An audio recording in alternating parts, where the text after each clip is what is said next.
El territorio que coordina el trabajo del proyecto es la periferia suroeste del suelo de conservación de la Ciudad de México. Es la zona de la Ajusco, está situado en la zona suroeste de la Ciudad de México. Estudio la cuenca de Copalita para este proyecto. En la de Ajusco, en el contexto periurbano de la Ciudad de México y en el territorio de Copalita. TRASES se genera como una colaboración entre instituciones de investigación de Francia, de México y de Colombia para generar soluciones colectivas y globales al problema del futuro de los territorios de montaña conectados con litoral en términos de políticas socioclimáticas de resiliencia. El río Copalita forma parte de la cuenca Copalita o es el río principal de la cuenca Copalita, que es una cuenca una cuenca relativamente grande y muy bien conservada que se encuentra aquí en el estado de Oaxaca. Estamos a nivel del mar.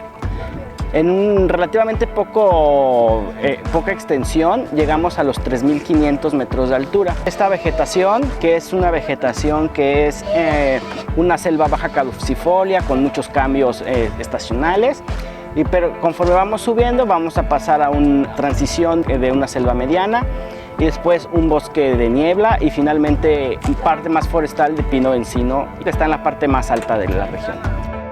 La cuenca tiene su importancia en varios sentidos, o sea, la gente ocupa diversos servicios ecosistémicos de la región.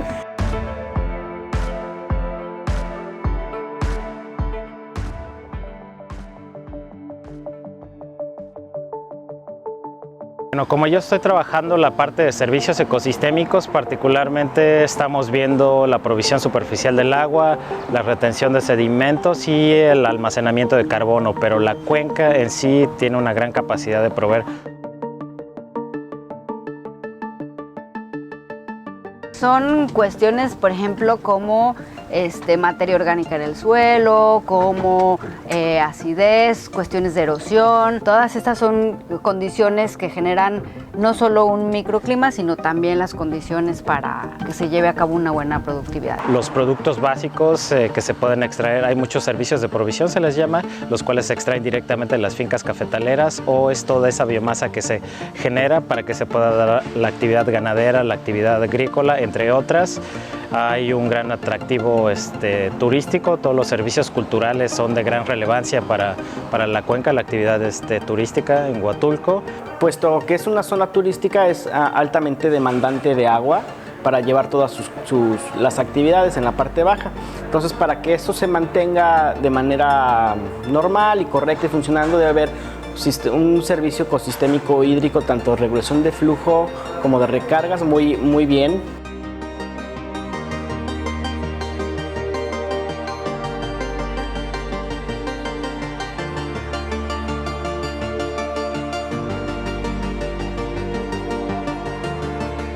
Con respecto al trabajo que hemos llevado a cabo aquí en la región y a la misma percepción de los actores que hemos entrevistado, los principales cambios son asociados al cambio climático, la sobredemanda de agua, ¿no? Un poco la ineficiencia al usarlo.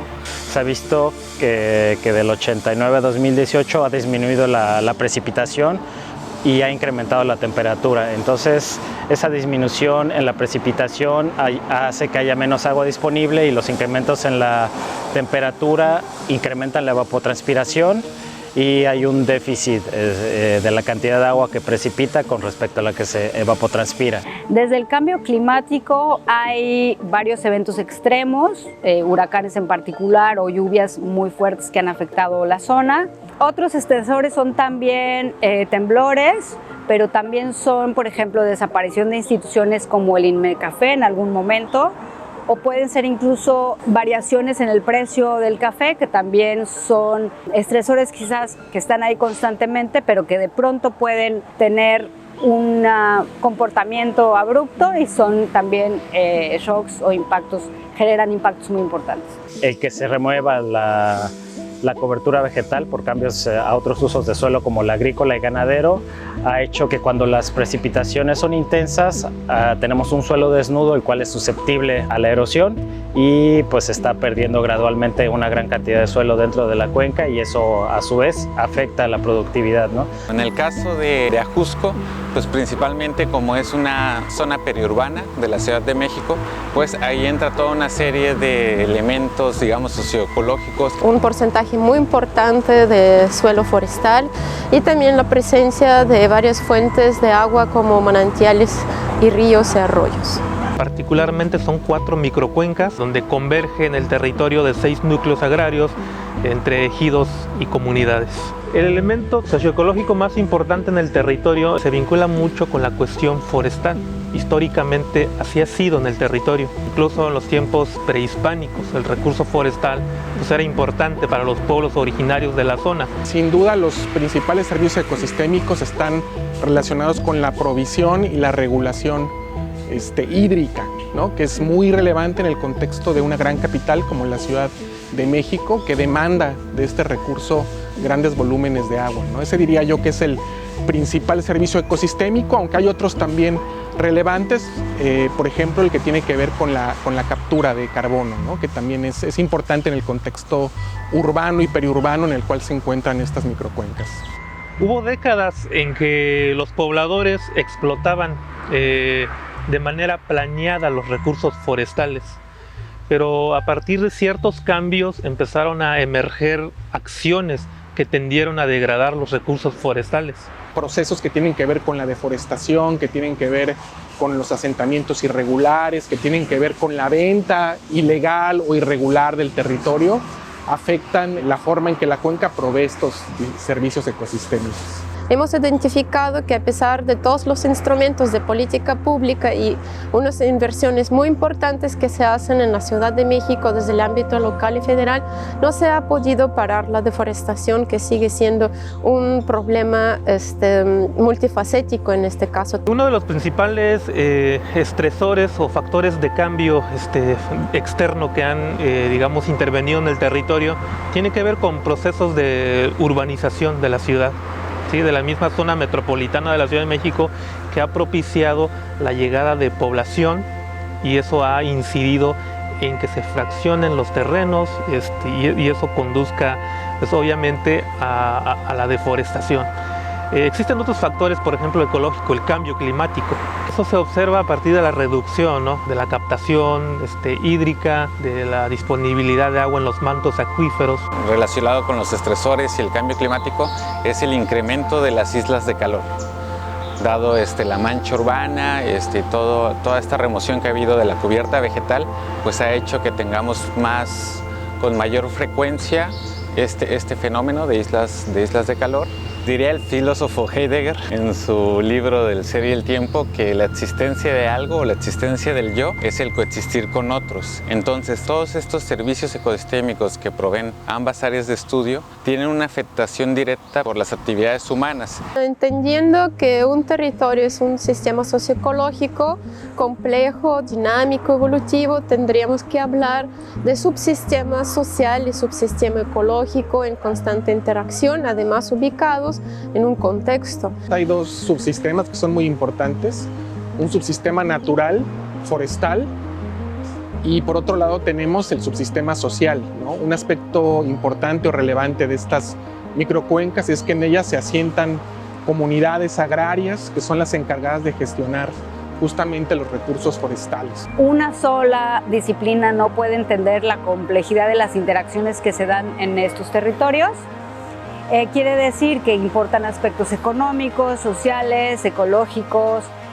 Una aproximación fundamental que hemos priorizado desde el principio ha sido la inter y la transdisciplina, es decir, juntar diferentes modelos mentales desde la academia y co-construir con no académicos, es decir, con actores de la sociedad civil, con el gobierno y con sector privado, las soluciones de manera conjunta.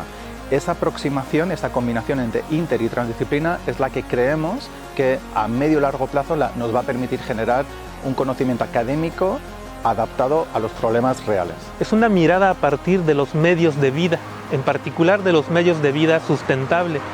Es decir, buscamos entender cómo los medios de vida sustentable podrían posicionarse como punto de apalancamiento para conservar no solo en el corto plazo los recursos forestales, sino también en el mediano y largo plazo.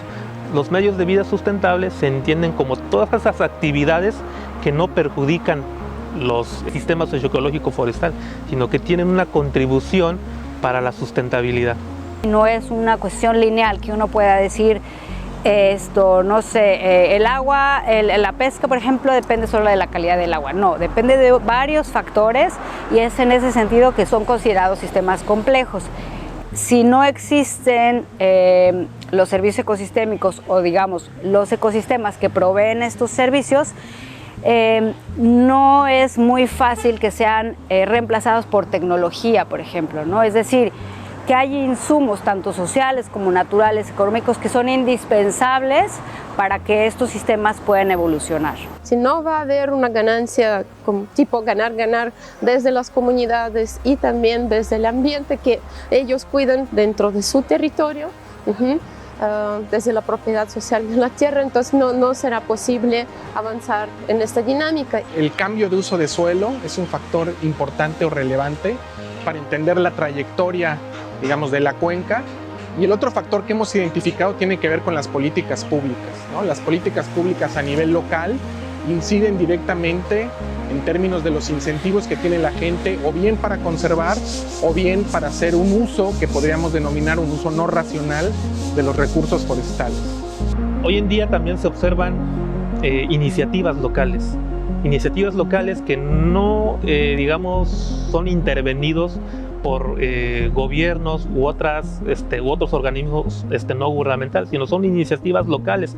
Entonces, eso es un marcador e indicador de que sí es posible, ¿no?, transitar a una ruta para la sustentabilidad a partir de estas iniciativas, y que una vez que se consoliden, pues bueno, estos puedan ampliarse a un nivel territorial más amplio e integrando cada vez más a mayores actores, ¿no? Más que la actividad en sí, es la manera en que se desarrollan esas actividades. Es decir, podemos tener una producción de café más sustentable si es café de sombra, si lleva ciertas prácticas, versus una actividad de café intensivo, por ejemplo. Lo mismo sucede en el turismo, si es un turismo de masas, en donde digamos, se causa gran deforestación, versus un turismo más de naturaleza, ecoturismo, incluso turismo alternativo puede llegar a ser una opción sustentable. En particular, a partir de los 90 empiezan a emerger acciones formadas desde el territorio, proyectos que tienen como objetivo mejorar en cierta medida la calidad de los bosques, ¿no? Entonces, los proyectos ecoturísticos, el turismo de naturaleza en general, pues ha propiciado actividades de conservación que, en suma con las políticas ambientales que transfieren recursos monetarios hacia las comunidades, eso los ha incentivado a seguir con tareas de conservación. Es esta conservación y este impulso a la producción sustentable y agroforestal, ¿no? O sea, el café bajo sombra, que siga produciéndose café bajo sombra es un efecto muy positivo en la región porque impulsa ingresos a las poblaciones, pero al mismo tiempo respeta de una manera bastante eficiente toda la parte forestal y de vegetación. Eso es importante también para aquí la zona costera porque pues muchas especies marinas dependen de estos arrastres de nutrientes que vienen de la zona alta y media. Entonces, también por eso es muy importante que se siga impulsando y conservando la parte de café, porque es una actividad que casi no aporta, por ejemplo, nutrientes a través de agroquímicos, ¿no? Es una producción muy natural o orgánica, se podría decir. Si se empieza a tener actividades más agroindustriales, pues eso se va a ver muy afectado tanto en la parte de calidad de agua para la parte turística, como hacia la cantidad de peces y la dinámica de los sistemas costeros. Podemos considerar que las partes que han sido objetivos principales del proyecto, identificar mecanismos de gobernanza local y gubernamental, identificar cuáles son los servicios ecosistémicos más importantes, su funcionamiento. Por otro lado, la interrelación entre parte social y la parte ecológica a través de servicios ecosistémicos y acciones, lo hemos podido lograr. Logramos entender y analizar y medir, me parece que las interacciones más importantes del sistema. Con este primer comienzo creo que podemos tener un acercamiento con diversos actores, mostrarles lo que tenemos y entonces hacer un trabajo de colaboración para el futuro. Creo que son legados de ciclos largos, ¿no? El ciclo del conocimiento no siempre es un ciclo corto. El primer legado es formar mentes críticas a través de las maestrías, de los doctorandos, de los postdoctorandos, que luego van a generar conos de acontecimientos, van a generar ideas, van a generar acciones en un futuro. El segundo legado es crear un capital institucional, una colaboración que nos va a permitir colectivamente encontrar soluciones. Y el tercer legado, que es, digamos, el más prosaico y menos romántico, es entender cuáles son las necesidades para el siguiente proyecto. Yo creo que la gran limitante es la falta de información. Que las instituciones gubernamentales tengan una buena comunicación para que así sea muy ágil el proceso de detección de patrones. Mejorar el entendimiento que tenemos respecto a este tipo de problemáticas y proveer soluciones que sean efectivas. Y el otro gran reto que me parece también relevante es cómo incorporamos a los actores locales, ¿no? No solamente cómo trabajamos los científicos, sino cómo incorporamos también a los tomadores de decisiones, cómo incorporamos a la población local y cómo junto con ellos diseñamos y construimos acciones, ¿no?, que contribuyan de alguna manera a mejorar la situación. Desafortunadamente, a veces no somos capaces de transmitir ni los conocimientos que generamos, ni esta parte de cuál es la relevancia del proyecto, ¿no? Entonces, esa parte de comunicación social de nosotros como investigadores hacia el público en general, tanto para generar interés sobre el proyecto, para que nosotros recibamos una mayor participación y recojamos más ideas y más percepciones, y también desde el punto de vista para ya generar acciones sobre las problemáticas, ¿no? Muchas veces nosotros decimos, este es el problema, esta puede ser la solución, pero no somos capaces de transmitirlo.